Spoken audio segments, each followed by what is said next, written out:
Well, I don't see many beginners here. They're all piling in now.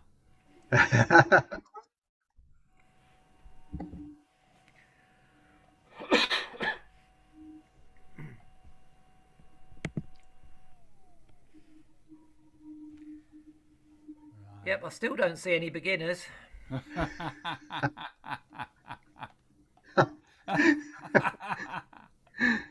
We're beginners at divisions, though.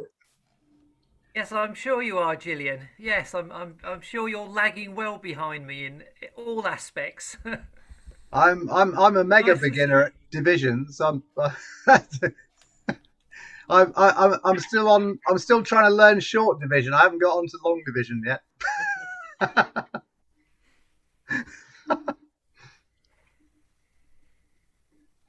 Hey, it's great to see everybody. It's really nice.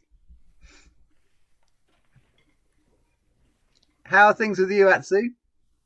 Yeah, everything is okay. Everything is almost normal. I began Bulgarian folk dance, and we've got a performance last week. So everything is going now. All right, you got a performance coming up, or you've just had one? Yeah. Yeah. I've got a performance on Bulgarian folk dance instead of Morris dancing. Because nobody play Morris dancing, but yeah, it is very popular in Bulgaria. Folk dance in 7/8, 9/8, complicated rhythms. It's very exciting for me to be here today because I think it's going to be an amazing event. It's all about the colourful world of the Tabor. Well, something's playing at the moment. Really interesting perspectives on it, and without further ado, I'd like to hand over to somebody's playing YouTube. Can everybody mute? Yeah. So whoever had the YouTube going, that is now muted. So someone's got the YouTube going. I think. We are actually now on YouTube, and there's 4 people watching.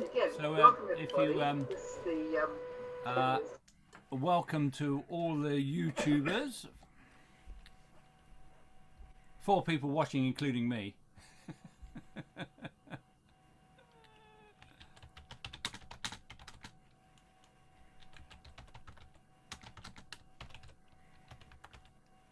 Are we ready for the kickoff, Stephen? Yeah, Andy, are you going to introduce? Yeah. Okay. So, hi everybody. It's great to see everyone here on Zoom and on YouTube. That's really nice. If you can make sure you're all muted during Jez's presentation, and he is going to tell us all about divisions and rhythms. I think it's going to be fantastic. I'm really looking forward to it. So over to you, Jez. Thank you very much, and a very good morning to everybody. Welcome to this workshop on divisions and rhythms. So the first thing I ought to say is this is not going to be an academic talk. So if you're expecting to learn about cadenzas and harmonies and extra complex rhythms, this is probably not the right workshop for you. This is a little bit about my story of my development with the Tabor pipe over the last few years. So if I just start sharing screen.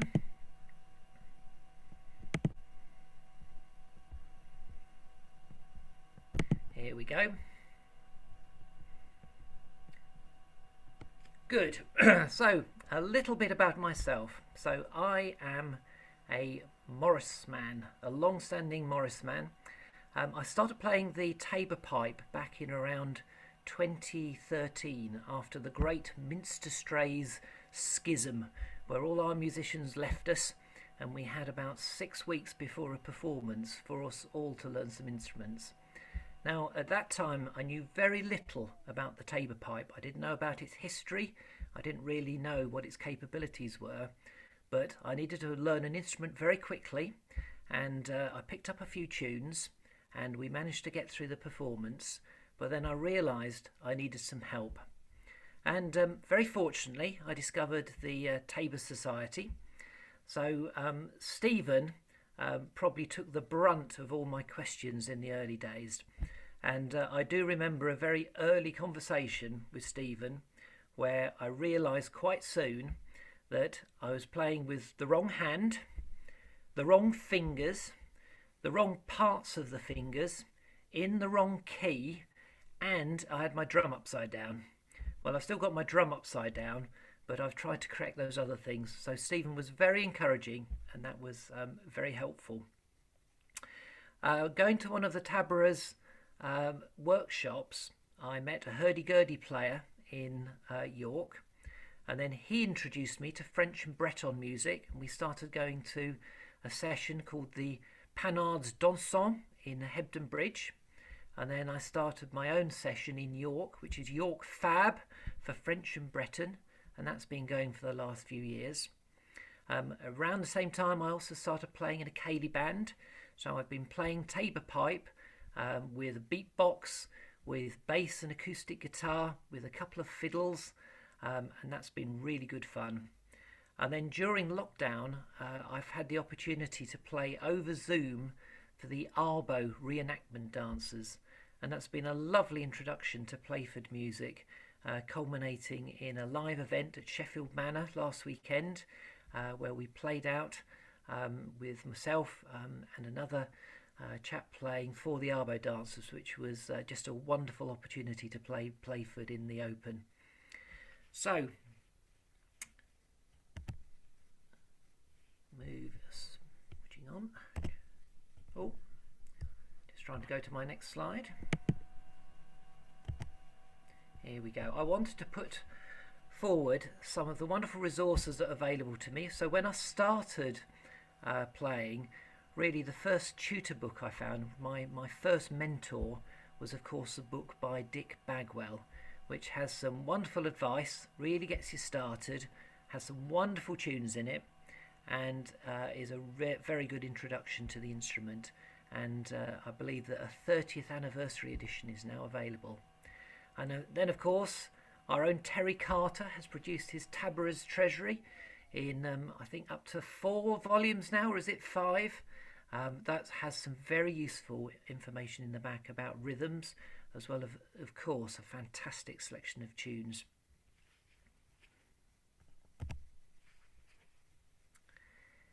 In terms of divisions and embellishments and graces and just generally playing in a more interesting way, I will say that I have cribbed heavily for this presentation from a leaflet that's available freely over the internet, which is Introduction to Embellishing Renaissance Music by a chap called Bill Long.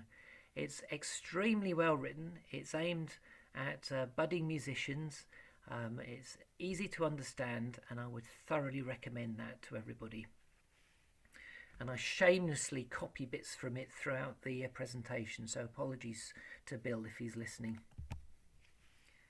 And then of course through the Tabor Society and through other musical friends, I've gained an enormous amount of help and assistance over the years. So there on the left is Tony Barton from the York Waits.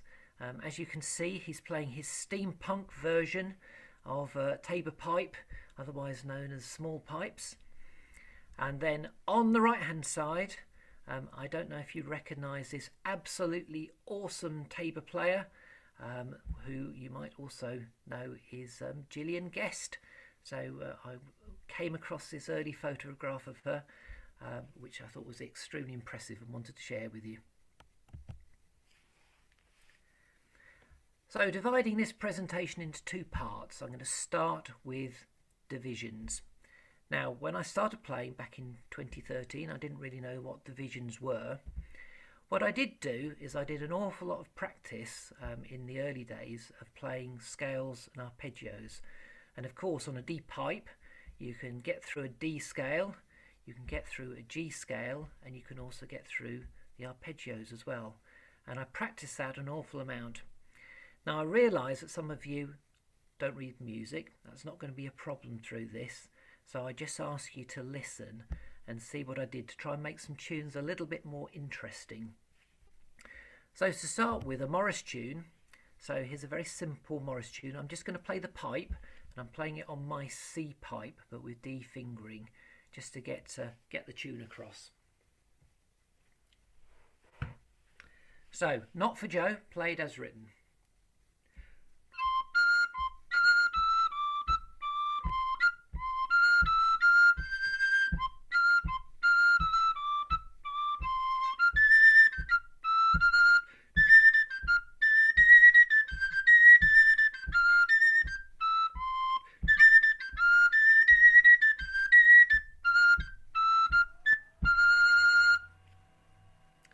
Which is absolutely fine. We play that for a border dance and it's good fun, but when you've played it for the 100th time, you start wanting to do things to it. And I discovered that I was putting in some additional twiddles and little parts of scales and arpeggios, and I was doing it really without thinking too hard about it. So when I was playing Not for Joe, it sort of morphed into this version of the tune.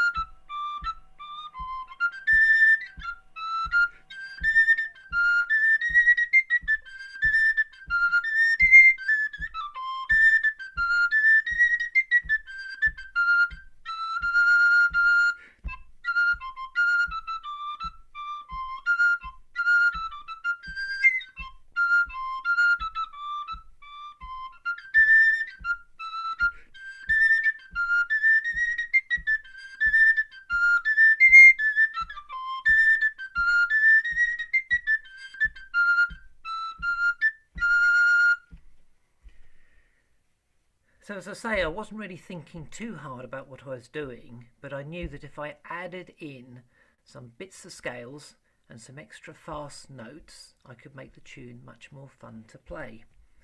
And I was finding that was happening on other tunes as well. So this is one of our Bampton dances that we play with the Minster Strays.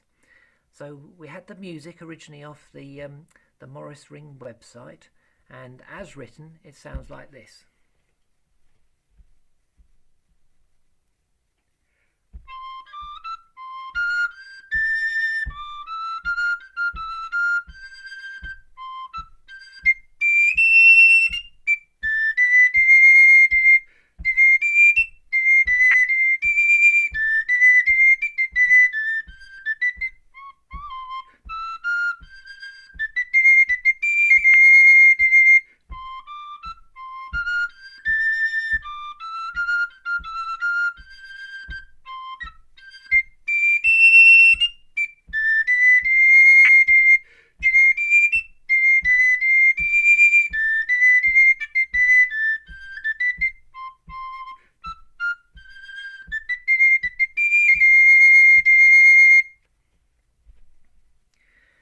And again, when you're on your 50th or 60th repeat of that tune, you want to start doing more with it.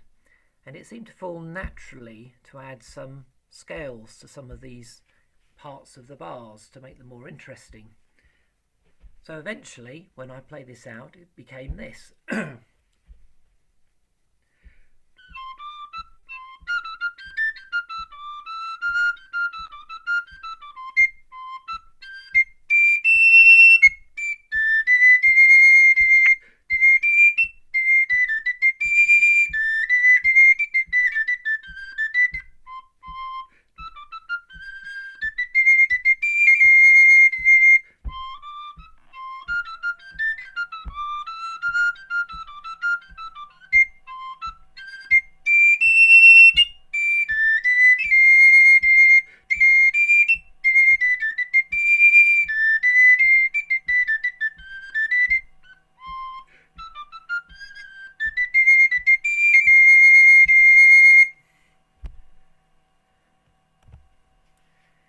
And then maybe a final example of that sort of thing. So in the French and Breton music, here's a nice bourrée, so the Le Ruben Bleu.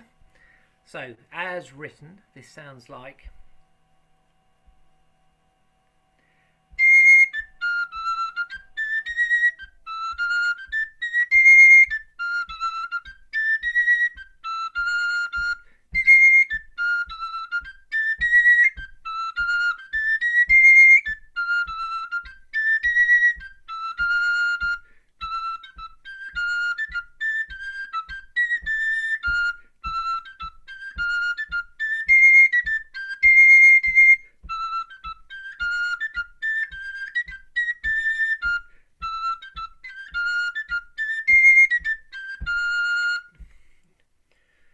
And of course, playing that with a large number of other musicians in a session gives you lots of opportunity for playing around with the tune. So, as I started playing that, it became something more like this.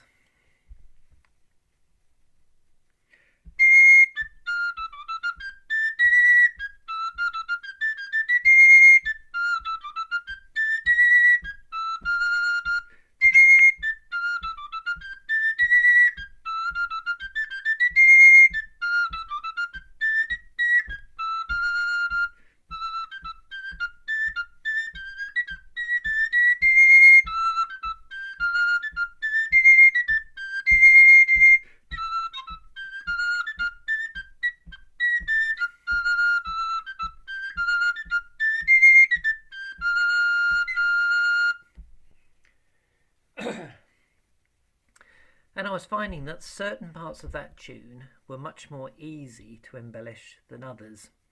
And it's really made me want to think slightly more systematically about what I'm doing. So I looked for inspiration to Bill Long's book, and there won't be many written notes on this presentation, but there's a few which I've taken shamelessly from Bill Long's information. So what is a division? Divisions connect notes of the melody with rapid scale-like passages. They're called divisions because they divide a long melody note into a bunch of short notes. So these are sometimes called diminutions in English or passaggi in Italian. And the great maestro of this was Silvestro Ganassi, and in his Fontegara he writes, every division must begin and end with the same note as the unornamented ground. So doing, it will be a tastefully constructed ornament. And of course I realise in the Tabor society, taste is everything. So I'm hoping I'm able to achieve that. So are there any rules in this?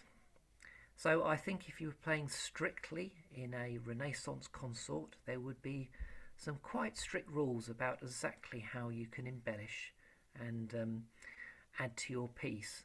But for the most of us, if we're playing with a ceilidh band in Morris music or just in the big dub, I think the rules are fairly loose and easygoing. So I wanted to show you some of the things that I've been doing or how I would experiment with a tune. So I'm picking one of my favourite tunes, Rufty Tufty. So just to remind you of what the tune sounds like. So Rufty Tufty as written.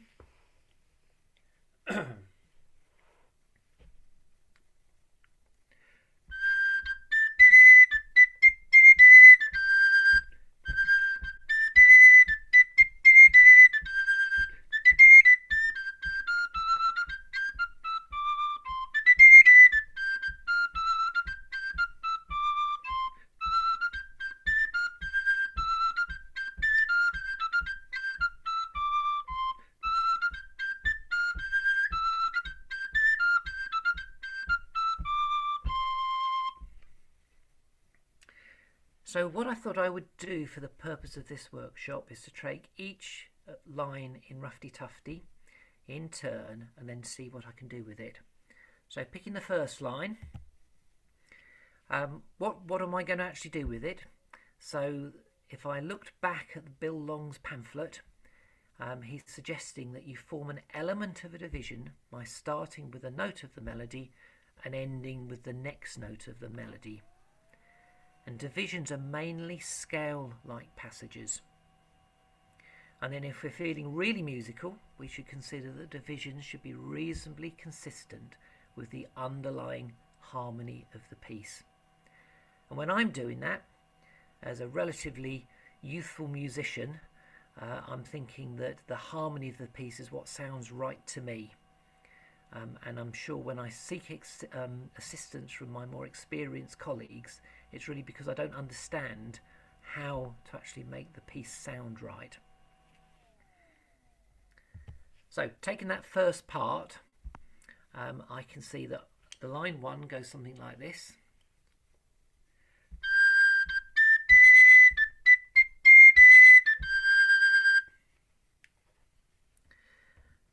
So it's fairly easy to do things to the first bar and the third bar in that.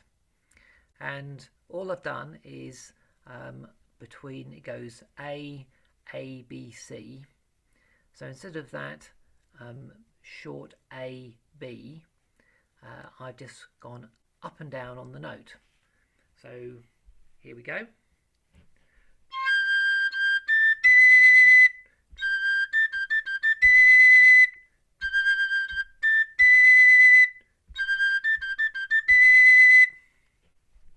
And on the third bar, rather than just going D, D, C, I've put in an extra note. So I've added in an extra E.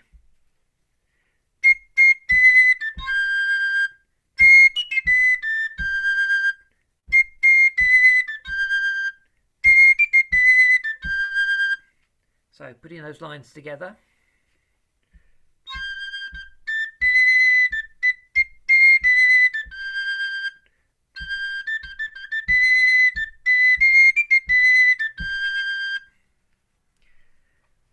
Now, how much you use divisions, I think, is entirely a matter of your own confidence and how tasteful you think the result is. So I quite like that second line, but you can take it further and you can start breaking up the other bars. So we've got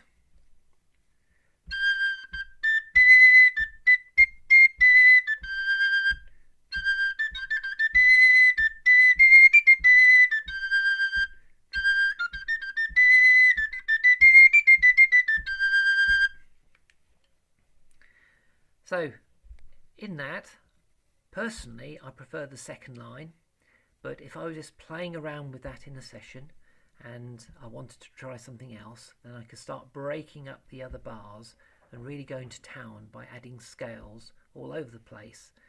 And again, I don't think there are firm and hard rules with this. So when I first started on that first bar, between the long A and the short A, I went up the first time.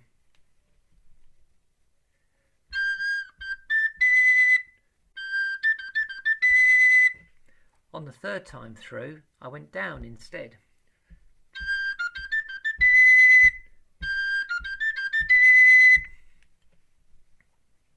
And I think that's entirely a matter of your own choice and what you think works for you and what sounds best.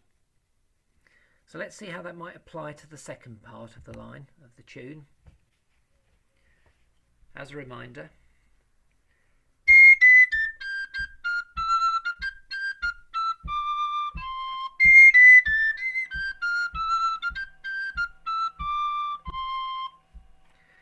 in this case I've started with the second and the fourth bar of that, and I've just substituted a rising and falling scale to make it more interesting.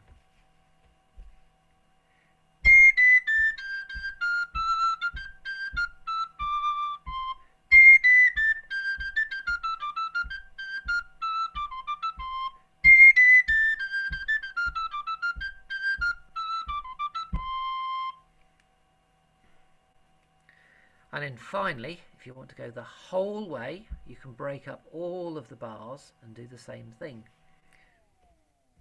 So on the third version of this,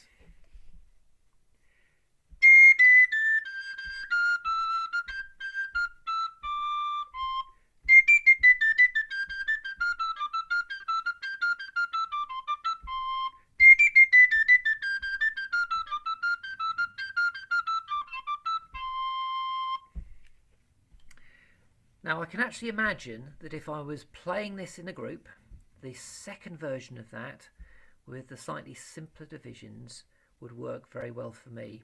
I actually found it quite hard on the fingers to play that third line, particularly if I was playing it fast. But it just shows that with practice you can actually split the whole thing up.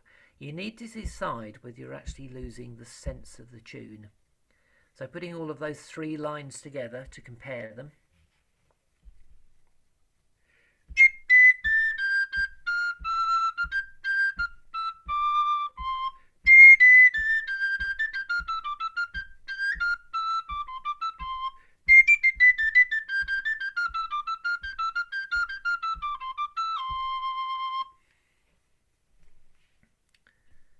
And then of course finally we can do that with the third part of the tune.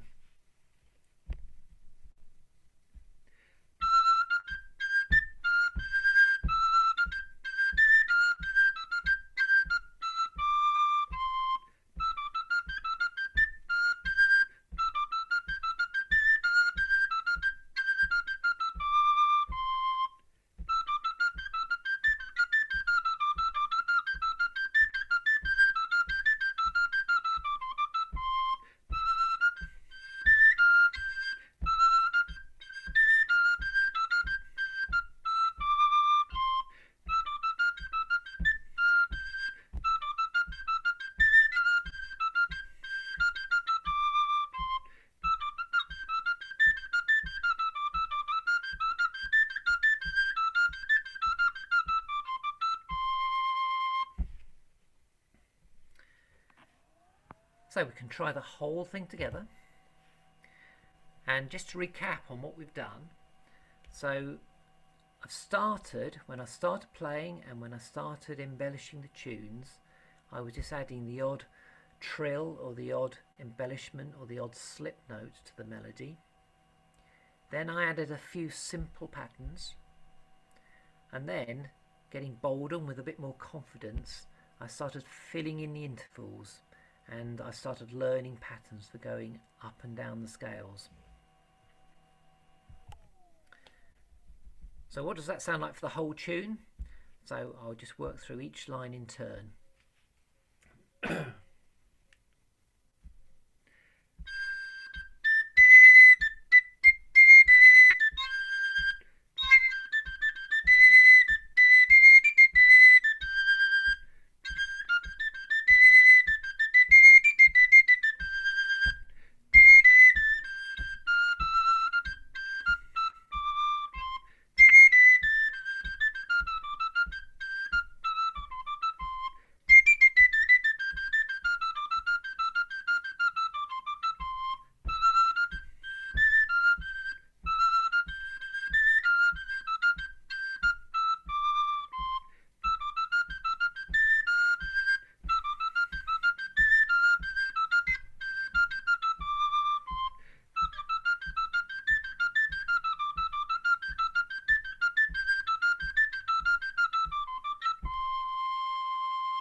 And you find, of course, with enough practice, your fingers will remember those joining scales that allow you to go from one note to another and add a little bit more interest to the tune.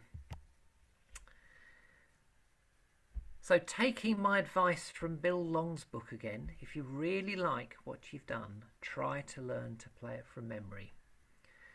Firstly, that means you're not looking at the music. And then he makes a slightly wry comment that with a little luck, you'll have a memory slip and make up something fresh, which is much more akin to how people played back in the 16th century.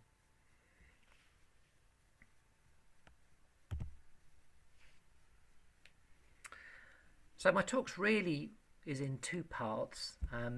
I found playing the pipe much more straightforward and learning the rhythms on that much easier. Putting the drum in is, of course, the tricky bit, or at least that's how I found it. But I've had lots of good advice from members of the Tabor Society. If I look back to how I learnt the drum when I was first starting out, I really started with some very straightforward rhythms, probably straight out of the Tabor's Tutor by Dick Bagwell. So if I take a tune like Argiers, I would have put in a very simple 4/4 rhythm for that.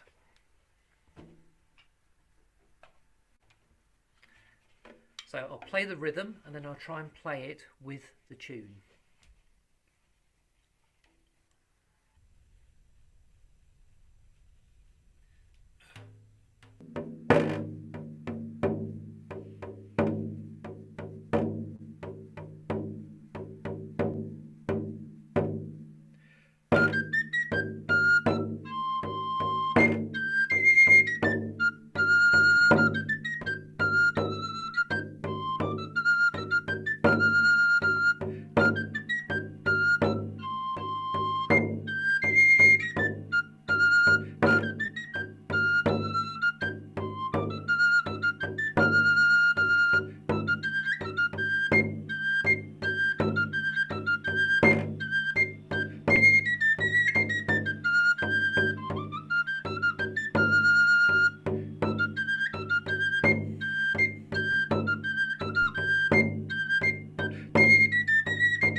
So there's absolutely nothing wrong with that rhythm. It's a good rhythm.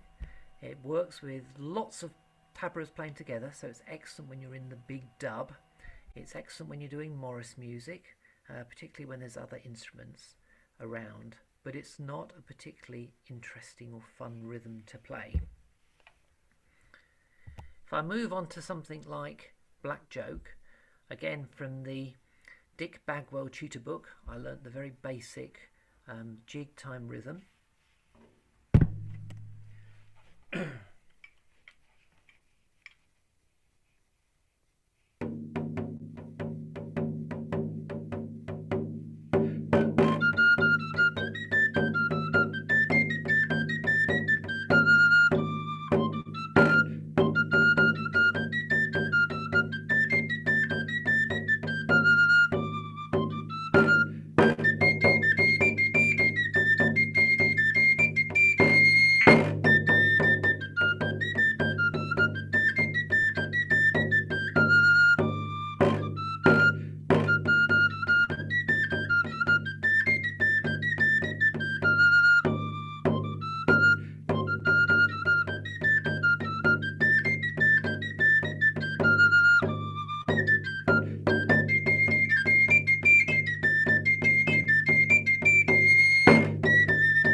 And so on ad infinitum, which again is absolutely fine and worked well for the Morris. But I realised that as I started playing with other more experienced musicians, that there was definitely something lacking about my rhythm.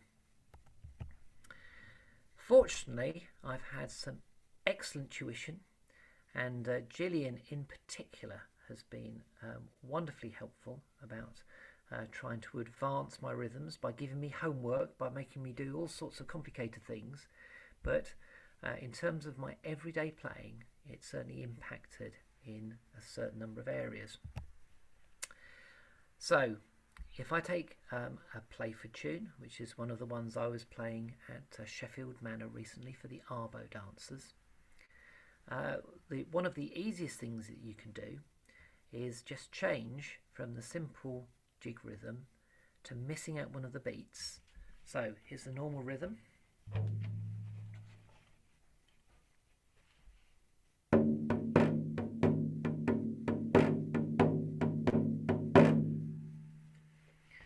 And that can be equally well work as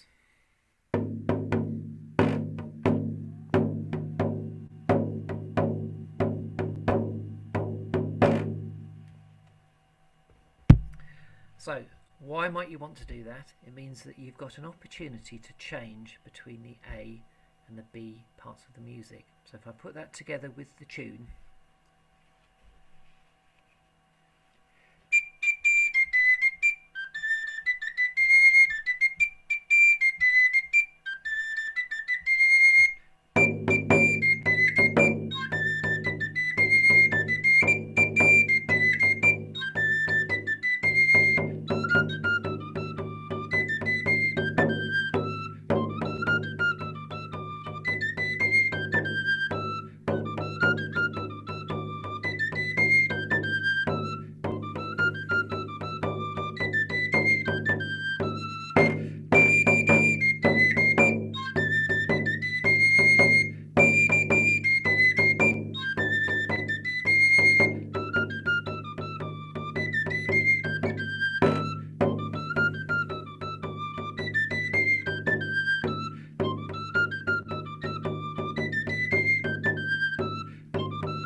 now I think that changing the rhythm between the A and the B parts gives that second part, which is the chorus and the dance, much more drive and much more excitement. So I thought that was a fun thing to do. So how would I apply that to other tunes? And this is a time when you get to experiment. I was actually listening to Gillian's wonderful CD, Taboring Through the Ages, and I was listening to what she does to Grimstock. So again, this has got quite a distinctive B part in the music, and it gives the opportunity to change the rhythm, this time by adding a beat rather than dropping one off. So the standard rhythm,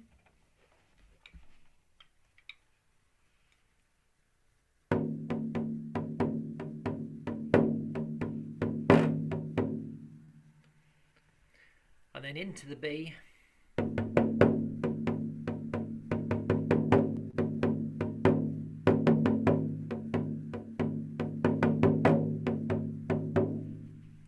putting that together with the tune.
Which gives a very distinctive part to the B music, and I think works very well with that particular tune.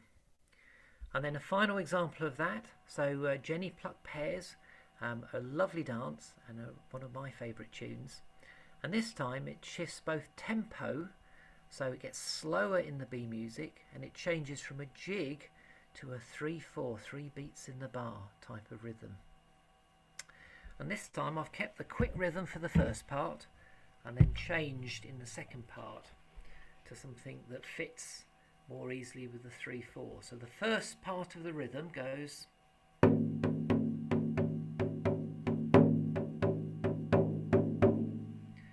when we get to the B music, it gets much slower and it changes like this.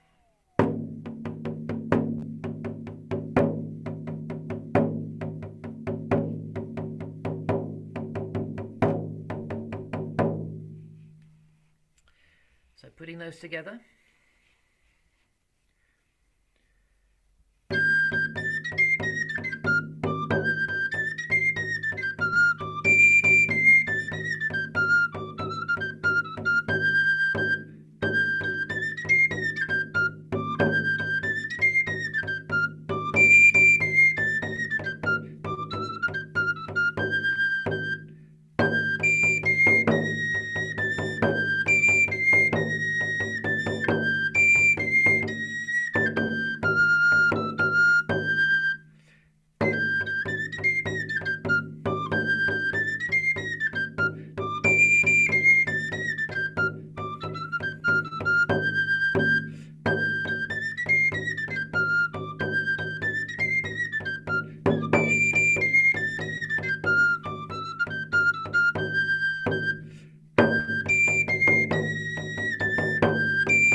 And then finally moving from the 6/8 and back to a Morris tune in common time in 4/4, so Highland Mary.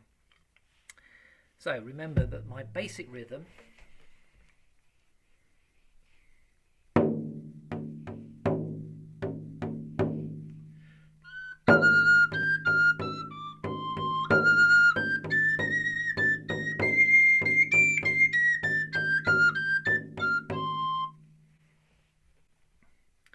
if I start speeding that up a little bit and putting a more interesting rhythm to the first part, I could play it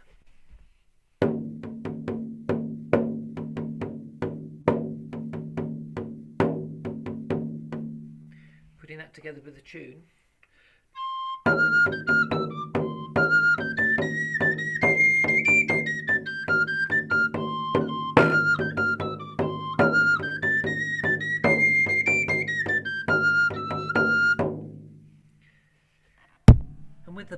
music, again with the chorus, you can make that more exciting by putting yet more beats in.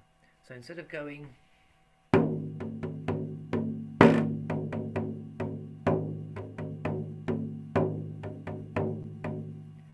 I go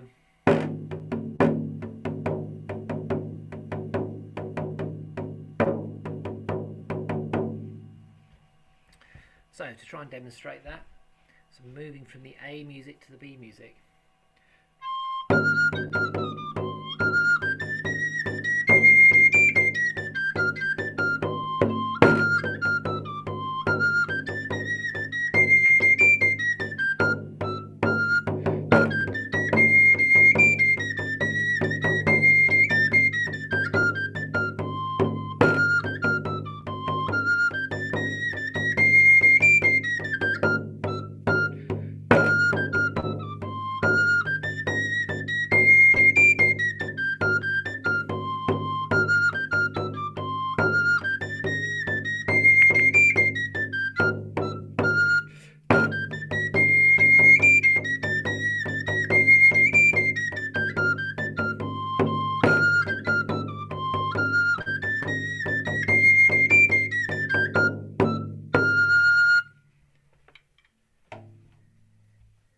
Which I hope is a more exciting rhythm than the basic one that I started with, which has come down to practice and encouragement from other players, which I'm very grateful for.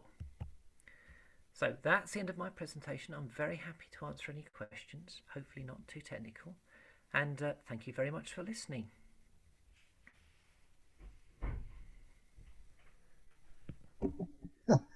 Gosh, can we give a big round of applause? That was fantastic. It was really good.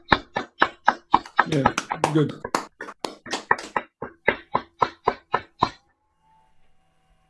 Yeah. Do we have any questions? Yes, Satsu has a question.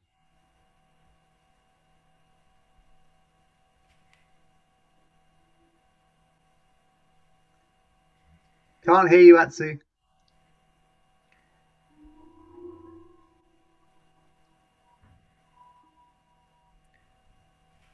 Still can't hear you. Ooh. So, sorry, Atsu, no sound at all.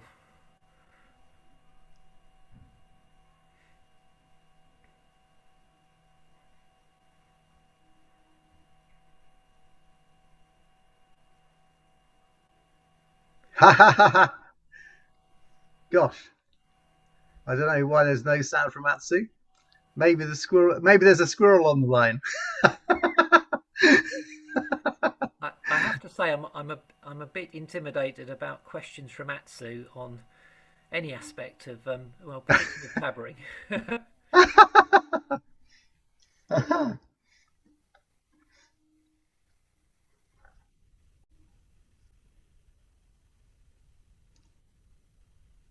Yeah, no, still no sound from Atsu. So never mind. Stephen. Steve is also quiet as well. I don't know why that is. Yeah, I can't hear Steve either. Not sure what's going on here. Right. I need at least 5 incisive questions from you then, Andy, please. 5 questions from me. Okay. So if you're playing for Playford, aren't you? So when do you so what's your kind of thinking about embellishments that make it sound nice and embellishments that do something dance related? What's your thought about that? So it's a very good question. So I do think it depends with the particular dancers that you're with. So, and also if you're playing with other musicians. So occasionally I've been playing with up to 3 other musicians for the dancers, in which case I try to keep embellishments relatively spare.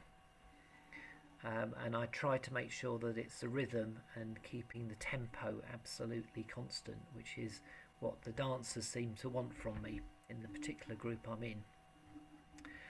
I think that if I was working with other groups of dancers, I think they might be more keen on more authentic ornamentation. I don't know if Bill's got any views on this.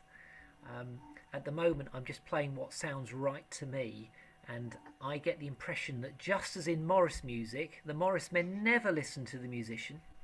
They're conscious whether you're playing or not, but I don't think they care what you do as long as you keep playing. The group of dancers I'm with for Playford are exactly the same. As long as I don't stop, it doesn't matter. I suspect that perhaps with some more experienced dancers, they might be more picky about exactly what I do. And would you? Oh, Bill, I think Bill's got a question. So over to Bill if we can hear Bill. Can we hear Bill? No, we can't hear Bill. Okay, we can't hear Bill. So we clearly have a sound issue with Bill as well. So while we're trying to resolve that, this is all a wicked plot for me to avoid answering questions. Are there any embellishments that are there any embellishments that you might use to try and propel dancers into some sort of movement? Because I know that happens in Playford, doesn't it? So I've not had that issue for the Playford. For the Morris, certainly. I think it's much more on the drum. That seems to be the drum that's driving them forward. So the particular group I'm with, the Minster Strays, I think they get very used to hearing the melody. They like the melody to be played constantly, but I try and give them emphasis for the actual dancing with the drum.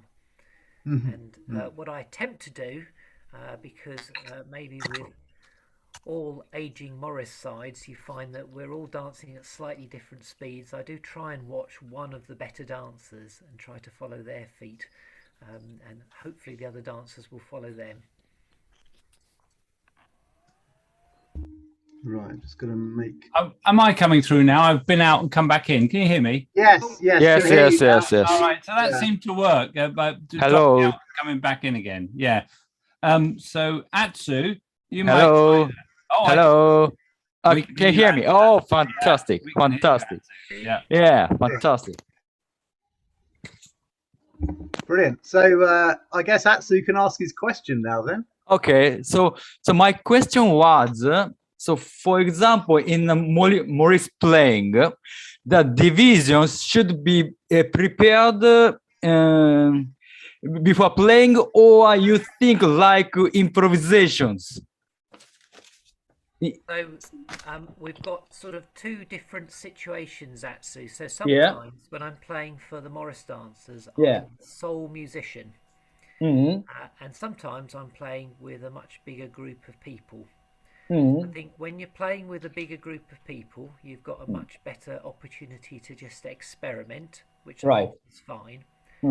I think when you're playing by yourself, you've got the responsibility of keeping the dance going and the beat making sure that you don't lose the sense of the rhythm of the dance by doing anything too complex. Right. What I would suggest is a tune and a tradition like, for example, the Bampton, where I was playing that time. It's quite a slow tune, and I think that adding the embellishments, the divisions to it, just makes it much more fluid. So as well as being more fun to play, personally, I think that suits the tradition. Right. But I could imagine that some traditions just wouldn't want too much embellishment. I see. Yeah. I see. And for example, before I I've told, for example, from Andy about the tailoring on Morris playing. So sometimes tailoring follows the jump and steps. For example, how do you think about division on pipe? Can it be follow steps, and how do you put the division? Do you follow steps as well, or just you make melody? Well, it's been very interesting over the last few years because there's been a number of different workshops on playing for the Morris. Right. What I would suggest is I think that Morris musicians and their side hopefully grow gracefully old together, and they kind of get used to the way that they play.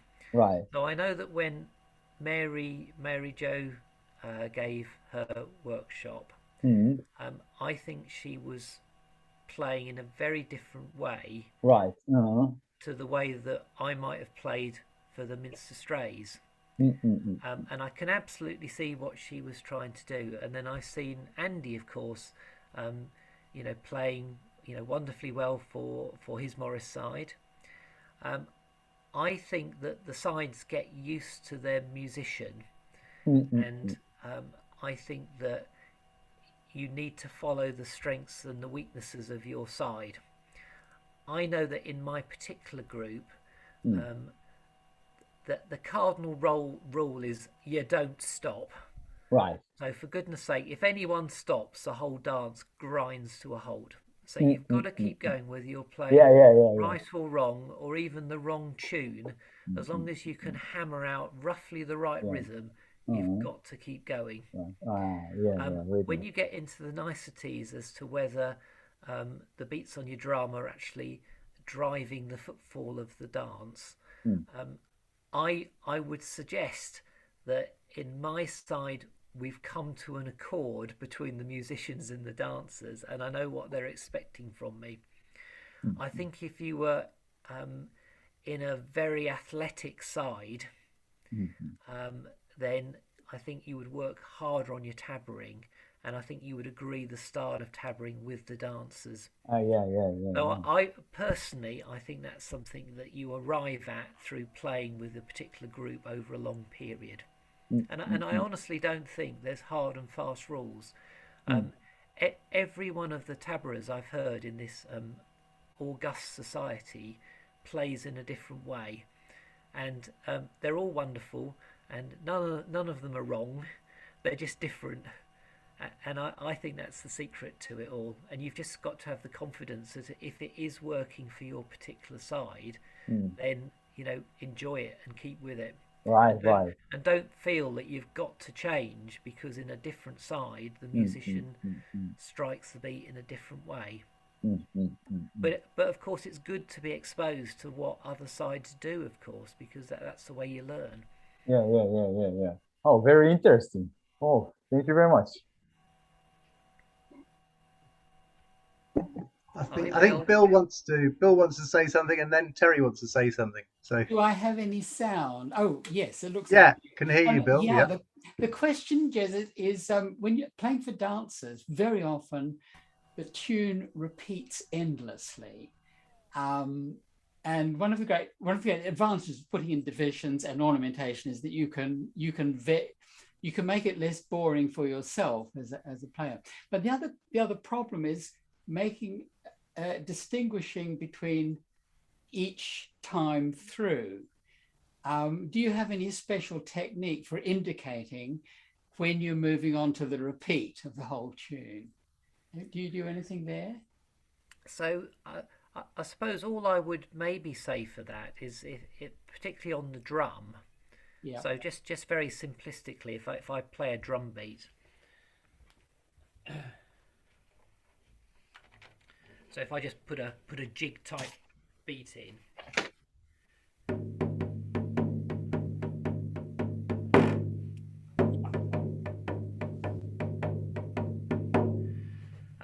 I'm hoping that when I'm getting to that you know one beat, that's giving an indication to the dancers that they're either at the end of something or at the beginning of something. Yeah, that's. So I guess I'm surrounded by these wonderful players on screen.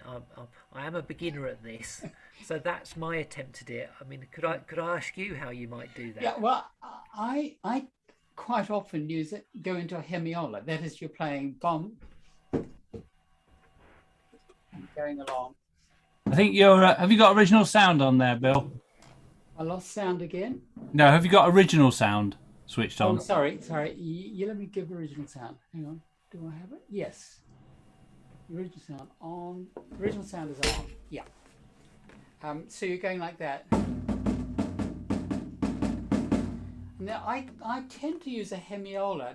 Sort of goes to mark the end of one run through, and then going back.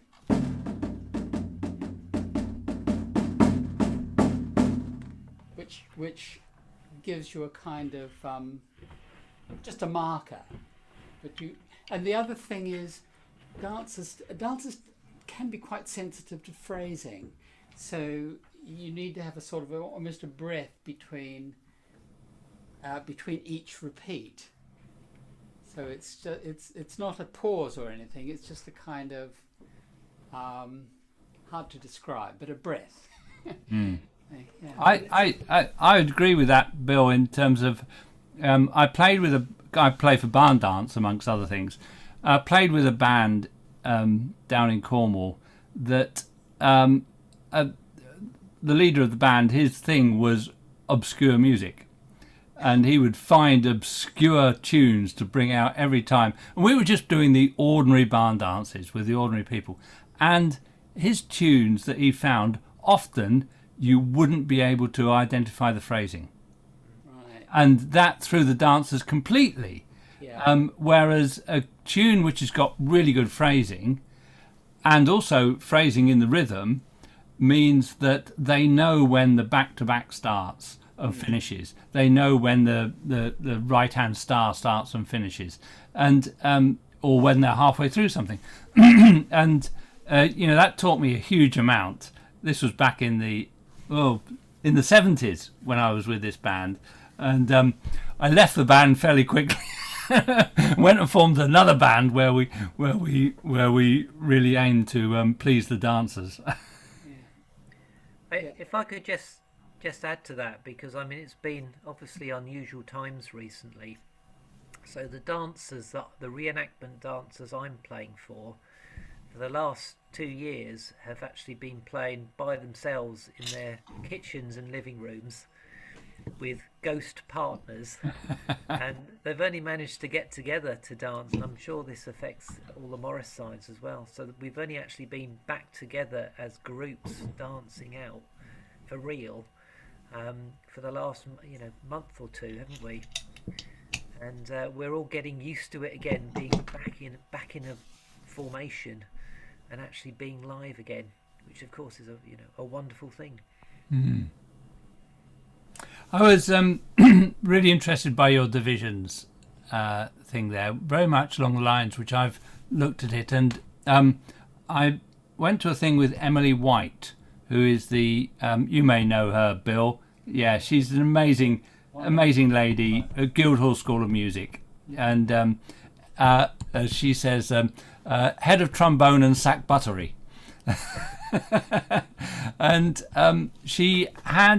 she did the concert, and one of her students, and this was a really student test piece, was for the student to increase or shorten the note lengths, so that she went from minims to semi-quaver, demi-quavers, as a way going through divisions each time through, making it more complex and becoming effectively more of a virtuoso piece.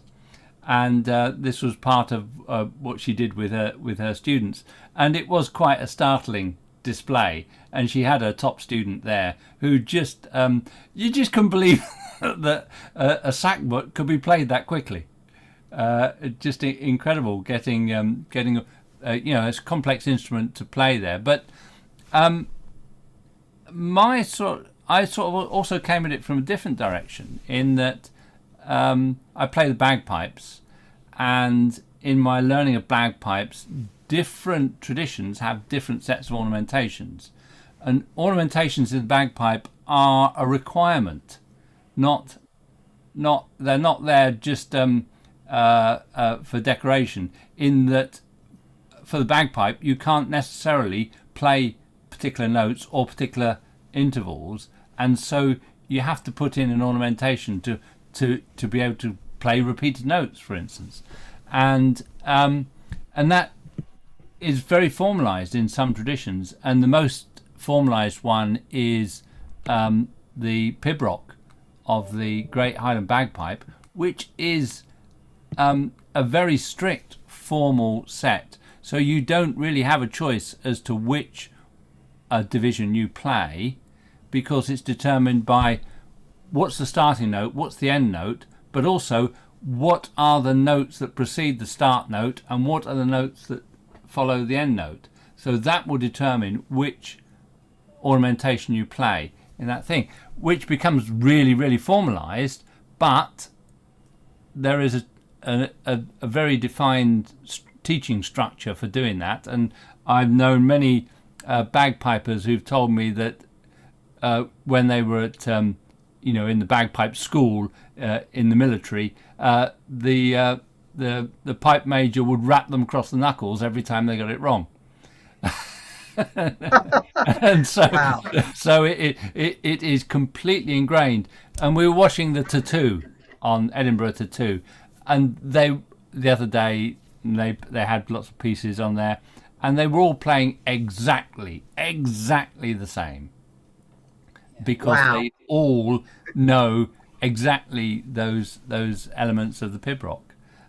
It's a very formal system. Yeah. Sure. Yeah, Well, I'm I conscious just add that to I'm that. conscious that Terry was going to ask a question earlier. Do you want to ask one, Terry, or has it passed by? We can't hear you, Terry. Can't hear you, Terry. You may have to do what I did and go out and come back in again.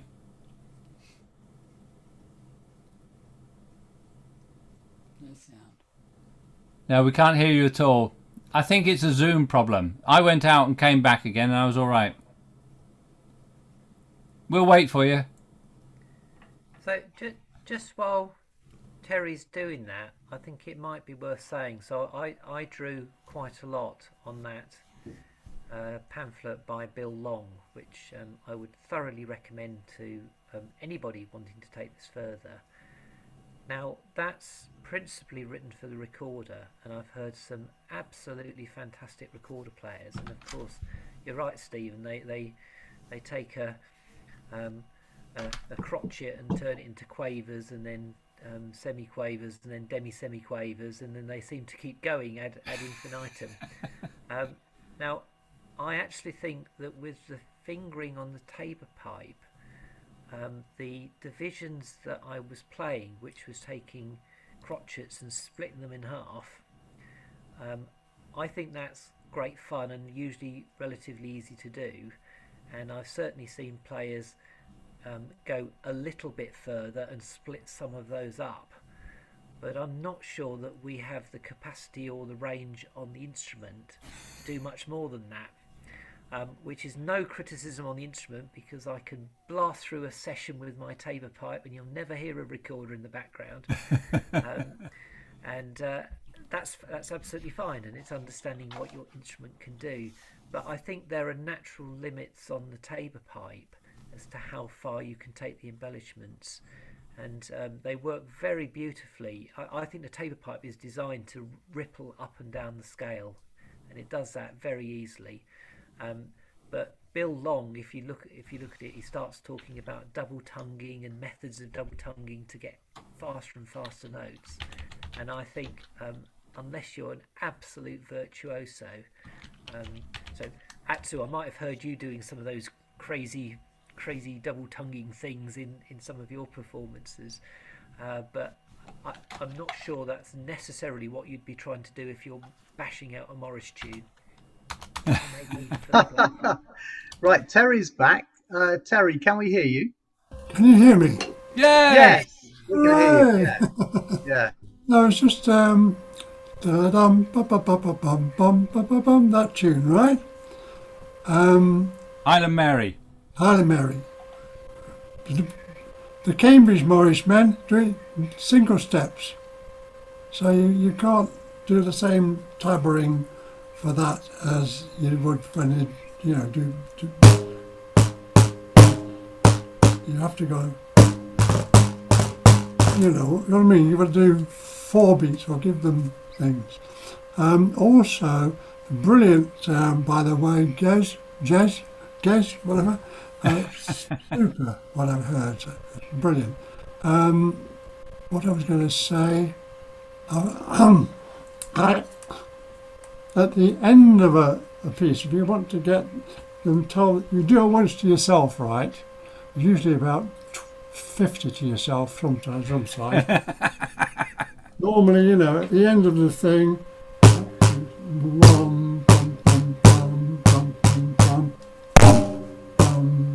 that gives them something that you know what I mean? I give them a loud note before that they've got to start dancing.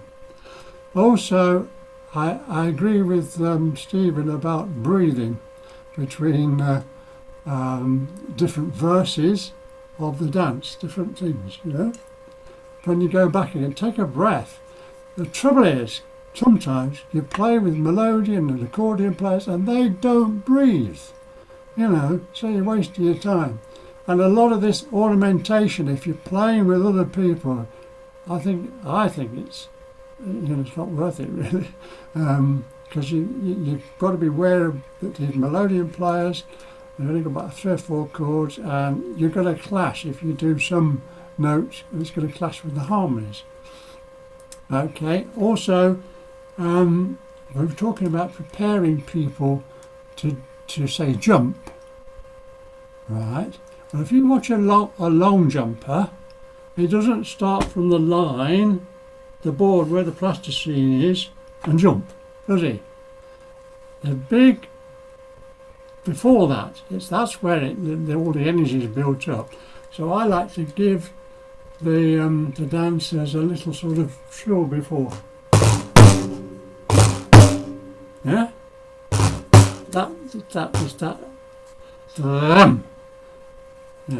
So that gives them a bit of a spur to do something. That's about all I've got to say, really. Brilliant, Jez. I didn't really talk about sort of drum rolls and so on, and really, the next step for me is to start throwing some more of those in, and I've been trying, but there's so much you can say into one presentation, isn't there? Another thing, I don't think it's just the drumming. I think you can give emphasis. Oh, there's my microphone gone. Finished up in the waste bin. Is it working now? Yeah, we can still hear you. No, right. Unfortunately. No.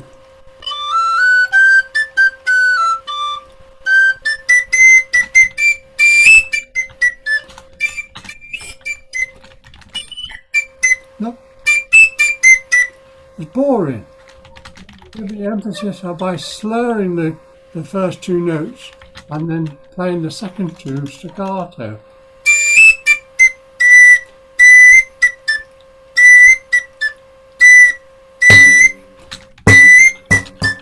Not every note is important. Some notes from the tune are more important than others. Okay? Which goes along with the drumming as well. You make certain things important in the drumming and certain things important in that. In the tune, and you've got a wonderful thing.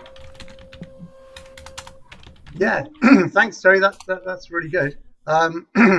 Yeah, and I mean, just to build on what Terry was saying, I think you can often have like a kind of a decorative thing to make people lunge into a move. So something like that, Chris, I think you wanted to say something. Can you hear me? Yes. Yeah, it's just on this question of double tonguing and slurring and things like that. It depends, it seems to me it depends very much on the pipe. There are so many pipes where you really have to tongue into the mouth, the mouthpiece, to get a note cleanly.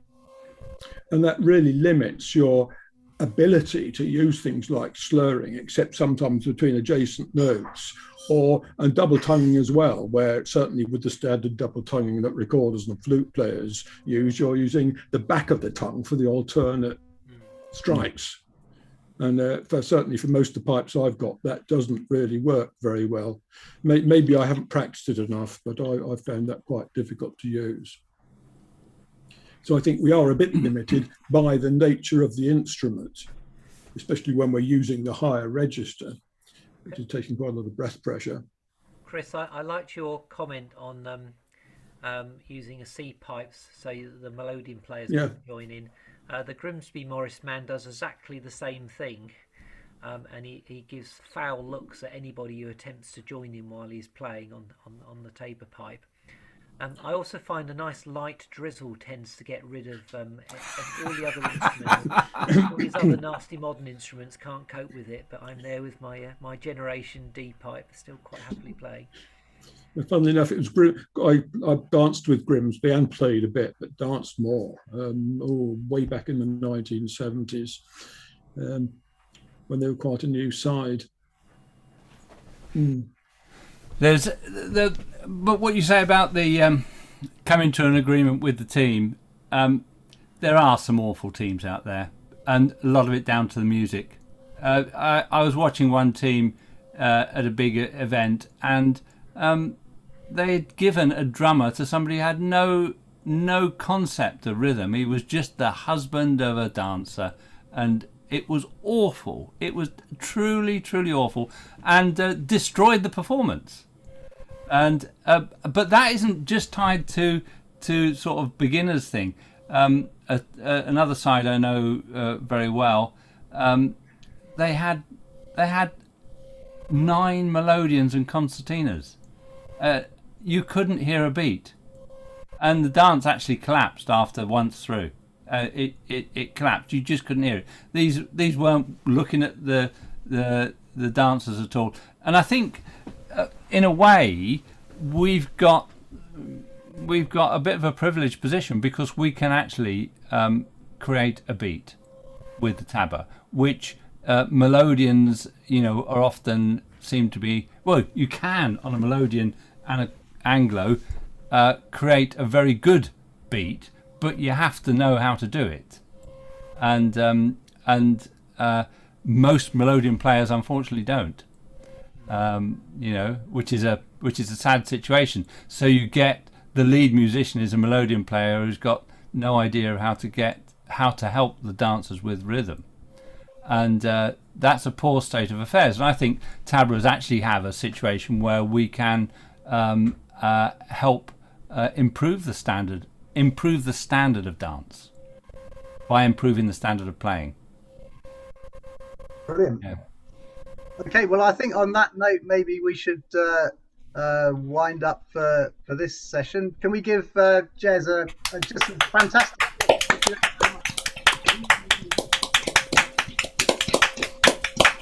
And of course, another opportunity to give Steve a big round of applause for all his technical help. I had my picture on there. It was great. I love that. I've had the pleasure of it considerably. But anyway, this is all now onto the YouTube, and we've had 5 people, including Birgit, who's been very popular, regular thing, and Neil is there saying very interesting, and Rob. So that's probably one other person which I haven't been able to pick up. But thank you to all the YouTubers. We'll wave to YouTube, and we'll see you all back at 2 o'clock for the next session. Okay, thank you ever so much. Thank you and goodbye. Bye.